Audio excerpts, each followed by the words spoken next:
Hello friends, welcome to Telugu law students. AIBE 19 కి సంబంధించిన exam ఎలా రాశాను నేను, అలాగే నా ఫీడ్‌బ్యాక్ ఏంటి, దీనికి సంబంధించిన చాలా డీటెయిల్స్ అయితే మాట్లాడుకుందాము. అలాగే మన సబ్స్క్రైబర్ ఒకరు మన వీడియోలో కనపడాలని కోరుకున్నారు. నిన్న నాకు చాలా మంది కలిసారు. అలాగే ఒకరు బ్రదర్ రిక్వెస్ట్ చేశారు నా వీడియోలో పెట్టండి చెప్పి. ఆ వీడియో కూడా ఈ వీడియో చివరిలో ఉంటుంది, అక్కడ చూడండి ఆయన గురించి. ఇది ఎగ్జామ్ కి సంబంధించి నాకు సెట్ కోడ్ డి వచ్చిందండి. ఏబిసిడి ఉంటుంది, డి వచ్చింది నాకు. అయితే ఈ సెట్ కోడ్ల విషయానికి వచ్చేస్తే ప్రతి సెట్ కూడా క్వశ్చన్స్ అన్ని సేమ్ ఉంటాయి. కాకపోతే నాకు కొన్ని ముందు వస్తాయి, కొందరికి కొన్ని వెనకాల వస్తాయి, తర్వాత ఇలా జంబ్లింగ్ అయిపోతా ఉంటదన్నమాట. మళ్ళీ ఇంకా కొత్త విషయం ఏంటంటే ప్రతి సెట్ కూడా ఆప్షన్స్ కూడా చాలా తేడా ఇచ్చేసారండి. గ్రూప్స్ లో కూడా ఇంత కఠినంగా ఎవరేమో. సో నా పక్కన వ్యక్తికి సెట్ కోడ్ వేరే అయినప్పటికీ కూడా అయితే అందులో క్వశ్చన్స్ లో ఆప్షన్స్ కూడా జంబ్లింగ్ చేసేసారనమాట. సో చాలా డిఫికల్ట్ గా అయితే ఈ పకడ్బందీగా సిస్టమ్ జరిగింది. ఇక పేపర్ విషయానికి వచ్చేస్తే నాకైతే కొంచెం పర్వాలేదు, ఈజీ అనిపించింది. లాస్ట్ ఇయర్ తో పోలిస్తే ఈజీ అనిపించింది. ఎందుకంటే బేరాక్స్ ఓపెన్ చేసి చూసి ఆన్సర్ పెట్టుకోగలిగిన క్వశ్చన్స్ సుమారుగా ఒక 40 వరకు అయితే వచ్చాయి. మాక్సిమం ఎవరైతే బేరాక్స్ చూడడం వస్తుందో ఖచ్చితంగా పాస్ అయిపోతారండి. సో నాకు హ్యాపీ అనిపించింది. కాకపోతే నాకు సెట్ డి లో ఏంటంటే కొంచెం ఈజీ క్వశ్చన్స్ నుంచి స్టార్ట్ అయ్యాయి. సెట్ ఏ బి ఇలాంటి వాళ్ళకి ఏంటంటే కొంచెం హార్డ్ గానే స్టార్ట్ అయింది పేపర్ అనేది. నాకు చూడగానే ఈజీగానే అనిపించింది. అలాగే నేను క్వాలిఫై అయ్యానా లేదా అనేది కూడా చివరిలో చెప్తాను. అయితే అఫీషియల్ గా మనకు ఎలాంటి కీ రాలేదు, కాకపోతే లోకల్లో చాలా మంది రిలీజ్ చేస్తారు కదా, ఆ కేసుని బట్టి అయితే క్యూరియాసిటీ ఎక్కువగా ఉంటది కాబట్టి నేను చూసుకున్నాను. సో అది క్వాలిఫై అయ్యానా లేదా, నేను నిజానికి 1 డే బిఫోరే బుక్స్ తీశాను. చాలా మంది నమ్మకపోవచ్చు కానీ నేను 1 డే బిఫోరే తీశాను. అలాగే నేను కొన్ని మిస్టేక్స్ కూడా చేశానండి, వాటి గురించి కూడా చెప్తాను. ఫస్ట్ అయితే నేను 8:30 కల్లా విజయవాడలో ఉండే నలంద కాలేజ్కి అయితే చేరుకున్నాను. మనకి ఎగ్జామ్ వచ్చేసి 10 గంటలకి, కానీ 8:30 కల్లా ఉండమని చెప్పారు. సో 8:30కి ఉన్నా పర్వాలేదు, లేదా 9:30 కూడా ఉన్నా పర్వాలేదండి. మొత్తానికి అయితే 10 కల్లా మనం లోనికి వెళ్ళిపోవాలి. కాకపోతే ముందు వెళ్ళినట్లయితే ఇక్కడ క్యూ చూసారా ఎంతమంది ఉన్నారు, చాలా మంది ఉన్నారు. మనం సుమారుగా 25 బుక్స్ అనేది క్యారీ చేయాల్సి ఉంటుంది. అవన్నీ కూడా వాళ్ళు వెరిఫై చేస్తారు. ఇది వితౌట్ కామెంట్సా, వితౌట్ నోట్సా, అవన్నీ కూడా వెరిఫై చేసి మాత్రమే లోనికి అలౌ చేస్తారు. జిరాక్సెస్ ఇవన్నీ ఏవైతే ఉన్నాయో కొన్ని అలౌ చేయలేదు. కొంతమంది గట్టిగానే వాళ్ళతో వాగ్వాదానికి దిగారు. సో ఇవన్నీ ఎలిజిబిలిటీ ఉందండి, తీసుకెళ్లొచ్చు అని చెప్పి. సో ఈ విధంగా చాలా ప్రాసెస్ అయితే తీసుకుంది. అందులో విజయవాడ అనేది ఫస్ట్ టైం వీళ్ళు ఇక్కడ పెట్టడం జరిగింది కాబట్టి కాలేజీకి వాళ్ళకి కొన్ని తెలిసి కొన్ని తెలియక ఇలాంటి పొరపాట్లు జరిగాయి. కొంతమంది అక్కడ గొడవ కూడా వాళ్ళతో మేనేజ్మెంట్ తో పడడం జరిగింది. సో ఈ విధంగా మొత్తానికి టోటల్ గా చాలా గందరగోళంతో. అలాగే క్యారీ బ్యాగ్స్ అలౌ చేయలేదు. సుమారు 25 బుక్స్ 2 చేతులతో పట్టుకొని పైకి వెళ్ళడం అంటే చాలా కష్టం. అలా క్యూలో నిల్చోవడం కూడా చాలా కష్టం. సో బ్యాగ్స్ అలౌ చేయలేదు. బాక్సులు అంటే నాది పెద్ద బాక్స్ ఉంది, ఆ బాక్స్ కూడా లోనికి అలౌ చేయలేదు. సో ఈ విధంగా కొంచెం గందరగోళం అయితే గురవడం జరిగింది. టోటల్ గా ఎగ్జామ్ హాల్ కి అయితే వెళ్ళిపోవడం జరిగింది. 10 గంటలకి ఎగ్జామ్ స్టార్ట్ చేయడం అయితే జరిగింది. పేపర్ పర్వాలేదు, కొంచెం మంచిగా ప్రిపేర్ అయిన అయితే మంచి స్కోర్ అయితే ఈసారి రావడం అయితే జరుగుతుంది. అయితే క్వాలిఫైయింగ్ మార్క్స్ ఎన్ని అంటే మనకు జనరల్ కేటగిరీ వాళ్ళకి 45 మార్క్స్ అయితే రావాలి. రిజర్వేషన్ కేటగిరీ ఎవరైతే ఉన్నారో 40 మార్క్స్ అయితే రావాలి. జనరల్ ప్లస్ ఓబీసీ వాళ్ళకి కూడా 45 మార్క్స్ అనేది రావాలి, అంటే 45%. ఇది ఏఐబిఈ 18 కి సంబంధించి నేను మామూలుగా జస్ట్ ఈ వెబ్సైట్ లో చెక్ చేస్తా ఉంటే ఈ విధంగా ఒక నోటిఫికేషన్ ఇచ్చారండి. సో 2 months తర్వాత వాళ్ళకి, అంటే జనవరిలో జరిగినట్టుంది ఎగ్జామ్, 2 months తర్వాత వాళ్ళకి రిజల్ట్ రావడం జరిగింది. ఫైనల్ కీ పేపర్ కూడా అప్పుడే రావడం జరిగింది. మనకు కీ పేపర్ జనరల్ గా రిలీజ్ చేస్తారంట, ఈ 2-3 days లో రిలీజ్ చేస్తారు. అది రిలీజ్ చేసిన వెంటనే మన టెలిగ్రామ్ ఛానల్లో పెట్టడం అయితే జరుగుతుంది. టెలిగ్రామ్ ఛానల్ ఫాలో అవ్వకపోతే అక్కడ ఫాలో అవ్వండి, అక్కడ పెట్టడం జరుగుతుంది. సో ఇక్కడ వీళ్ళు ఏం చెప్తున్నారంటే ఇది ఫైనల్ కీ పేపర్ కి సంబంధించి వీళ్ళు 93 క్వశ్చన్స్ కంటే 7 క్వశ్చన్స్ అనేది వాళ్ళు విత్డ్రా చేసుకోవడం జరిగింది, తీసివేయడం జరిగింది. మేబీ రాంగ్స్ ఉన్నాయేమో. సో ఏదైతే ఏముంది టోటల్ గా తీసేశారు 7 క్వశ్చన్స్. సో మొత్తానికి 93 క్వశ్చన్స్ మాత్రమే కరెక్ట్ గా ఉన్నాయి. దీనికి 45% అంటున్నారు, అంటే 93 మార్కులు, అంటే 42 మార్కులు జనరల్ ప్లస్ ఓబీసీ వాళ్ళకి 42 రావాలని చెప్పి. అలాగే ఎస్సీ ఎస్టీ డిజబుల్డ్ కేటగిరీ వాళ్ళకి 40%, అంటే 93కి 37 మార్క్స్ రావాలని చెప్పి ఈ విధంగా కట్ ఆఫ్ అయితే తగ్గించడం జరిగింది. ఇది 18 కి సంబంధించి ఏఐబిఈ 18 అండి, 19 కాదు. 19 కూడా మన లక్ బాగుండి ఇలా జరిగినట్లయితే ఒక 4-5 క్వశ్చన్స్ తీసేసినట్లయితే చాలా మంది అయితే క్వాలిఫై అవ్వడం జరుగుతుంది. కాబట్టి ఇప్పుడే డిసప్పాయింట్ అవ్వద్దు, ఫైనల్ వరకు చూడండి. ఒకవేళ 7 క్వశ్చన్స్ అయితే 7 మార్క్స్ మనకి యాడ్ అయిపోయే అవకాశం ఉంది కాబట్టి చాలా మంచి విషయం అని చెప్పుకోవాలి. సో ఈ విధంగా వీళ్ళు 18 కి సంబంధించి నోటిఫికేషన్ ఇవ్వడం జరిగింది. ఈ వెబ్సైట్లు కూడా చెక్ చేస్తూ ఉండండి, ఇక్కడ కూడా మనకి ఇస్తారు. అలాగే ఫైనల్ కీ పేపర్ కూడా ఈ విధంగా అయితే వీళ్ళు ఇవ్వడం జరిగింది. మనకు కూడా 19 కి సంబంధించి కూడా ఈ విధంగా విధంగానే కీ పేపర్ వస్తుంది అఫీషియల్ గా అవ్వాలి. అంతకంటే ముందు చాలా లోకల్ ఇన్స్టిట్యూట్ చాలా మంది చేశారు. నేను టెలిగ్రామ్ ఛానల్లో కూడా పెట్టాను. ఈ కీ పేపర్స్ అనేది ఇంకెవరైతే చూసుకోలేదు కీ పేపర్స్ చూసుకోండి. టోటల్ 4 సెట్లకు సంబంధించి కూడా ఉన్నాయి. జస్ట్ క్యూరియాసిటీ తగ్గించుకోవడానికి, క్వాలిఫై అయ్యాం లేదని తెలుసుకోవడానికి. సో ఇది ఫైనల్ కాదండి, అఫీషియల్ గా మనం చూసుకోవాలి. కాకపోతే కొంచెం హ్యాపీగా లేదా సాడ్ గా ఫీల్ అవ్వడానికి చూసుకోవాలి కాబట్టి ఎవరైనా చూసుకోకపోతే చూసుకోండి. ఇప్పుడు నేను చేసిన మిస్టేక్స్ మెయిన్ గా 2 మిస్టేక్స్ అయితే చేశాను. ఎవరైనా నెక్స్ట్ ఎగ్జామ్ రాసే వాళ్ళు ఇవి రిపీట్ కాకుండా అయితే చూసుకోండి. నేను చేసింది ఏంటంటే ఫస్ట్ టైం మేనేజ్మెంట్ అయితే చేసుకోలేదు. దానికి కారణం ఏంటంటే నా ముందు ఒకరు ఉన్నారండి, ఒక లేడీ. ఆవిడ ఏం చేశారంటే నన్ను బాగా డిస్టర్బ్ చేశారు. ప్రతి క్వశ్చన్ కి నా మీద ఆధారపడి రాయడము, అలాగే నేనే ఆవిడకి చెప్పడము. తర్వాత ఇక్కడ ముందే చెప్పాను కదా, క్వశ్చన్ పేపర్లో ఏం జరిగిందంటే సెట్స్ వేరే, ఆవిడకి సెట్ ఏనో ఏదో వచ్చింది, నాకు సెట్ డి వచ్చింది.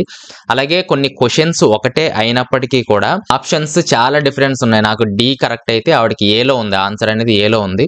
దానివల్ల ఆవిడ ఊరికే నన్ను అడగడము, నేను ఆవిడకి హెల్ప్ చేద్దామనే ఉద్దేశంతో ఆవిడకి చెప్పడము. తర్వాత ఈ విధంగా టైం ఎక్కువగా వేస్ట్ అయిపోయింది నాకు. సైలెంట్ గా నేను రాసుకున్నట్లయితే 100 క్వశ్చన్స్ కూడా కవర్ చేసేవాడిని. కానీ నేను 12 గంటల వరకు 65 క్వశ్చన్స్ మాత్రమే కవర్ చేయడం జరిగింది. రిమైనింగ్ 35 క్వశ్చన్స్ నేను అసలు చూడలేదు, ఏది పడితే అది లాస్ట్ లో పెట్టడం జరిగింది. అలాగే అందులో నాకు ఒక 4-5 క్వశ్చన్స్ డామ్ షూర్ గా బేరాక్ట్స్ ఓపెన్ చేస్తే ఆన్సర్స్ ఖచ్చితంగా దొరికేస్తాయి.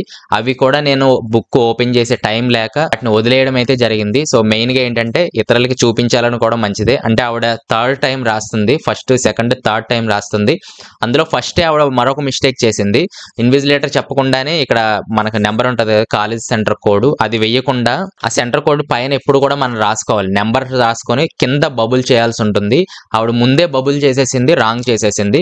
ఇంకా పోయినట్టే ఆవిడ. ఒకవేళ నేను చూపించినప్పటికీ క్వాలిఫై అవుతుందో లేదో కూడా తెలియదు, ఎందుకంటే సిస్టమ్ తీసుకుంటే ఓకే. సో ఆ పెన్నుని మళ్ళీ ఎరేజర్ తో కొంచెం చెరిపి మళ్ళీ కరెక్ట్ చేశారు. మరి అది సిస్టమ్ తీసుకుంటే ఓకే, లేకపోతే ఆవిడ ఫెయిల్ అయిపోవడం అయితే జరుగుతుంది. ఆవిడ ఎలా ఉన్నా సరే ఆవిడ వల్ల నేను చాలా టైం అయితే లాస్ అవ్వడం జరిగింది. సైలెంట్ గా నేను రాసుకున్నట్లయితే ఇంకా మంచి స్కోర్ అయితే వచ్చే అవకాశం ఉండేది. అదొక మిస్టేక్ చేశాను, ఇతరులకి నేను చూపిద్దాం అనుకోవడం. రెండోది టైం అనేది సరిగ్గా నేను కూడా నెగ్లెక్ట్ చేశాను, ఇంకా జాగ్రత్తగా చేసుకోవాల్సి ఉంది. ఈ 2 మిస్టేక్స్ చేశాను. మూడోది ఏంటంటే నేను ప్రిపేర్ అవ్వలేదు అసలు, కొన్ని బిజీ స్కెడ్యూల్స్ వల్ల, నేను చేసే జాబ్స్ వల్ల. సో అస్సలు బుక్ తీయడానికి నాకు టైం సరిపోలేదు. సో నేను ఒక 15 డేస్ ప్రిపేర్ అయినా సరే ఇంకా బాగా రాసేవాన్నేమో అని అనుకున్నాను. కాకపోతే కొంచెం బేసిక్ పాయింట్స్ కొన్ని తెలుసు కాబట్టి కొంచెం బయటపడగలిగాను. తర్వాత క్వశ్చన్ పేపర్ కూడా చాలా ఈజీగా ఇచ్చారు. మెయిన్ గా మనకు కొత్త యాక్ట్స్ ఏవైతే ఉన్నాయో, బిఎన్ఎస్ఎస్ కానీ, బిఎన్ఎస్ కానీ, బిఎస్ఏ కానీ, సో ఈ విధంగా వీటిలో నుంచి ఎక్కువగా ఇచ్చారు. అలాగే కాన్స్టిట్యూషన్ లో నుంచి కూడా కొంచెం మంచి క్వశ్చన్స్ ఇచ్చారు. తర్వాత ఏంటంటే లెంతీ క్వశ్చన్స్ అయితే బాగా ఇచ్చారు. మనం క్వశ్చన్ పేపర్ గమనిస్తే ఒక పేజ్ లో 2 క్వశ్చన్స్ పట్టేంతగానే ఇచ్చాడు, ఎక్కువ మ్యాటర్ ఇచ్చేసాడు. సో దానివల్ల చదవడానికి చాలా ఎక్కువ టైం పట్టింది. సో మీరు ప్రాక్టీస్ చేస్తూ ఉంటేనే దీన్ని మనం అధిగమించగలము, లేకపోతే టైం సరిపోదు అసలు. ఇక్కడ చూసారా ఒక క్వశ్చన్ ఎంత పెద్దగా ఉందో. తర్వాత నేను చేసిన ఇంకో మంచి పని ఏంటంటే తెలుగు అండ్ ఇంగ్లీష్ పెట్టడం జరిగింది. అంటే తెలుగు లాంగ్వేజ్ సెలెక్ట్ చేసుకున్నాను.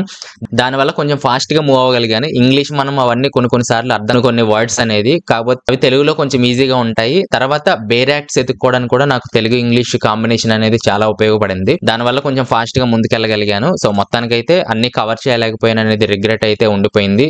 ఒకవేళ డిస్క్వాలిఫైడ్ అయితే నెక్స్ట్ టైం ఇవన్నీ కూడా నేను కవర్ చేసుకోవడానికి ప్రయత్నం చేస్తాను. ఒకవేళ క్వాలిఫై అయితే ఈ ఎక్స్పీరియన్స్ అంతా మీరు వీడియో చూస్తున్నారు కాబట్టి నెక్స్ట్ చేసే వాళ్ళకి ఇవన్నీ కూడా దృష్టిలో పెట్టుకొని అయితే చేయొచ్చు. ఫైనల్ గా నేను క్వాలిఫై అయ్యానా లేదా, యాజ్ పర్ దిస్ కి ఇది లోకల్ ఇన్స్టిట్యూట్ ఎవరో నాకు ఫార్వర్డ్ చేయడం జరిగింది. దీని ప్రకారం నేను క్వాలిఫై అయ్యానా లేదంటే క్వాలిఫైడ్ అయ్యానండి. టోటల్ గా నాకు 48 మార్క్స్ అయితే చూపిస్తుంది. నాకు 45 మార్క్స్ రావాలి జనరల్ కేటగిరీలో. సో 3 మార్క్స్ ఎక్కువ వచ్చాయి.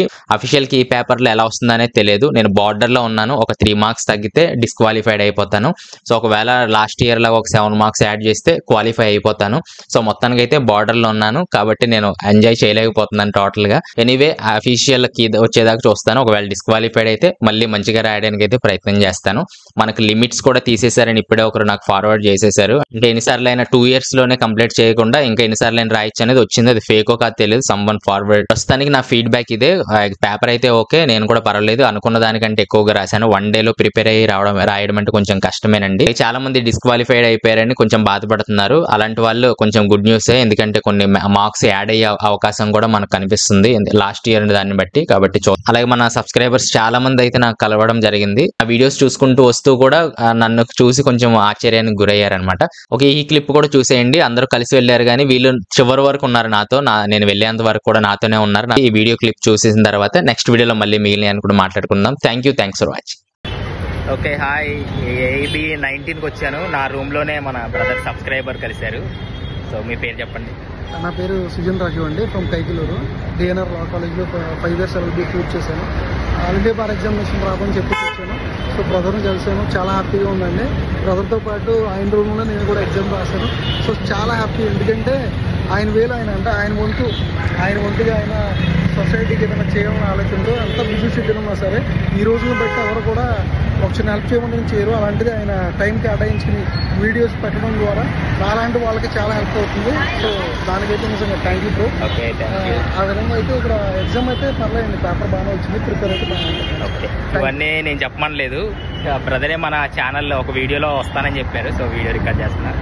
మరొక బ్రదర్ ఉన్నారు మనతో. హాయ్, నా పేరు శివకృష్ణ, ఎలిమెంటల్ నుంచి. శ్రీ సాయి లా కాలేజ్ నుంచి 3 years LLB చేశాను. నిన్న నైట్ పెట్టాను, యూట్యూబ్లో వీడియో చూసి అన్న రేపు పొద్దున్న కలుద్దాం అనుకుని సేమ్ సెంటర్ ఇద్దరు కలిసాం. చాలా హ్యాపీగా ఉంది. అన్న చేసి వీడియోస్కి అది మాకు చాలా యూజ్ఫుల్గా ఉంది. ఇలా చేయాలని అంత బాగుండాలి. థ్యాంక్ యూ అన్న. ఇంకా చాలా మంది కలిశారు, అందరినీ వీడియో తీయలేకపోయాను. సో మన బ్రదర్స్ ఇద్దరు నాతో పాటే ఉన్నారు. ఓకే, మళ్ళీ కలుస్తాను, బాయ్.